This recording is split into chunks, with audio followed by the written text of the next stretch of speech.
ഇനി ഷിബിലി അറിയേണ്ടത് ഇദ്ദേഹത്തിൻ്റെ അച്ഛൻ തന്നെയായിരുന്നു ഒരു സ്കൂളിലെ മാനേജർ. അവിടെയാണ് ഇദ്ദേഹം പഠിപ്പിച്ചിരുന്നത്. അതിനുശേഷം ഇദ്ദേഹത്തിൻ്റെ കാല് പോകുമ്പോൾ കല്യാണത്തിൻ്റെ നിശ്ചയം കഴിഞ്ഞു ഇരിക്കുകയായിരുന്നു. ആ പെൺകുട്ടിയെ തന്നെയാണ് കാലില്ലെങ്കിലും നിങ്ങളുടെ മനസ്സിനെയാണ് ഞാൻ ഇഷ്ടപ്പെട്ടതെന്ന് പറഞ്ഞ് കല്യാണം കഴിച്ചത്.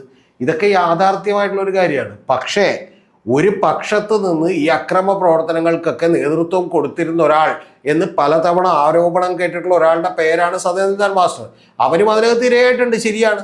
ഇപ്പം അങ്ങനെയാണെങ്കിൽ ജയരാജന് നമ്മൾ എന്ത് ചെയ്യില്ലല്ലോ, കുറ്റം പറയരുതല്ലോ. ജനത ഒരു കൈക്ക് സ്വാധീനമില്ലാത്ത ഒരാളാണ്. ഈ എറണാകുളത്ത് സ്പെഷ്യലിസ്റ്റ് ഹോസ്പിറ്റലിൽ അദ്ദേഹം ചികിത്സിച്ച ഒരാളാണ്.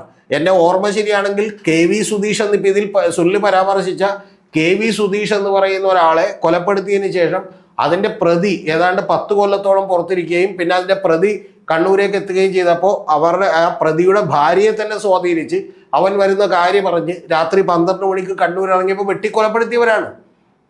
അപ്പം അതുകൊണ്ട് ഇത്തരത്തിലുള്ള ഒരു കൊലപാതക രാഷ്ട്രീയത്തിന് നേതൃത്വം കൊടുത്ത ആളുകളാണ്. ഇനി ഇതൊക്കെ നമ്മളങ്ങോട്ട് മാറ്റിവെച്ചാൽ പോലും ഇതൊരു ശരിയാണോ?